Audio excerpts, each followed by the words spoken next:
Annyeong mga guys! Welcome na naman sa isa nating cooking video. And for today's recipe, gagawa tayo ng lumpia.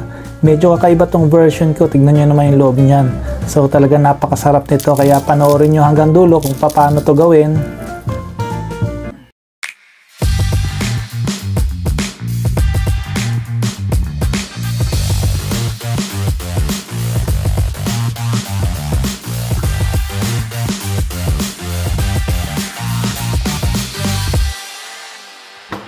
At ito na ang mga ingredients natin. Bali gagamit ako dito ng 300 grams na beef. So bali didikdikin ko na lang ng ganyan ng kutsilyo kahit hindi nyo nagilingin. Mas masarap kasi pag ginamitan ng kutsilyo eh. And then maglalaga lang ako dito ng 1 big potato. Gagawa nga pala tayo ng mashed potato. So asinan lang natin ng konti yan. And then lagyan siya natin ng butter. And then i-mash na natin. So gagawin natin tong filling mamaya sa ating lumpia.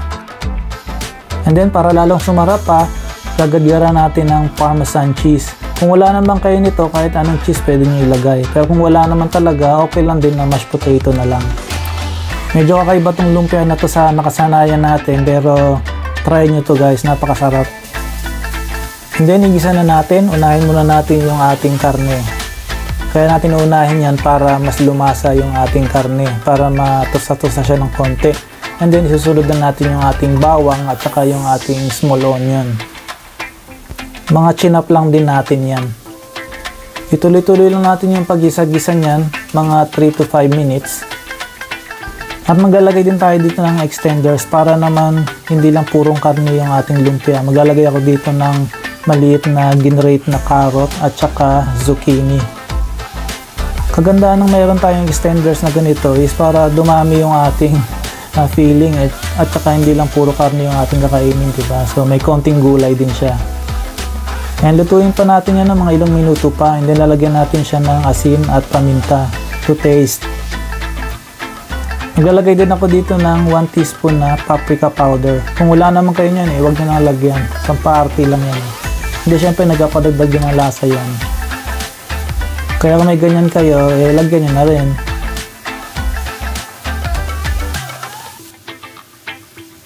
And then maglalagay lang ako ng konting tubig. Konti lang para lang ma-deglaze lang yung ilalim ng ating pan. At saka nagpapadagdag sarap din yan. And then para hindi rin masyadong dry yung ating meat. And then maglalagay din tayo ng maraming parsley. Kung wala kayong parsley, pwede rin maglagay ng coriander o yung cilantro. After nyan, lutuin pa natin ng mga 1 minute and then okay na. Tapos na yan yung ating pang-filling. Magbalot na tayo. And then papakita ko sa inyo mga guys kung paano ko magbalot ng lumpia. Ganito yung technique ko kung paano magbalot ng lumpia. Paano siya, pa-square. Hindi siya pa-diamond. Kasi kung pa-diamond, wala na kayong makakaing lumpia dyan. Kapag pa-diamond siya, nasa gitna lahat. So kaya pa-square yan. So ganito lang yung gawin ninyo. And then isang tip ko pa sa inyo mga guys, huwag nyo siya masyadong sisiksikin. Huwag nyo iipitin maigi. So hindi dapat siya siksik na siksik para pag pinirito nyo siya mamaya, malutong siya. Ayan yung sikreto sa pagbabalot ng lumpia. Para crispy yung ating lumpia at saka mas tumatagal siya, nagiging crispy. Hindi siya mabilis lumambot. Kasi crispy nga yung ano niya kapag maluwag siya yung pagkakabalot. Kagaya niya, no? Hindi ko siya masyadong hahatakin. Ganyan lang. Yung walang force yung pag-roll ko sa kanya. Proven ko na to mga guys. Kaya kung ako sa inyo, next time na magbabalot kayo ng lumpia, try nyo yung method na to. Na malaman nyo. At kagandahan pa niyan mga guys, pantay na pantay yung ating sukat ng mga lumpia. Yung pandikit ko nga pala dito is tubig lang at saka cornstarch na pinaghalo. Okay na yan. Pwede rin itlog kung gusto ninyo.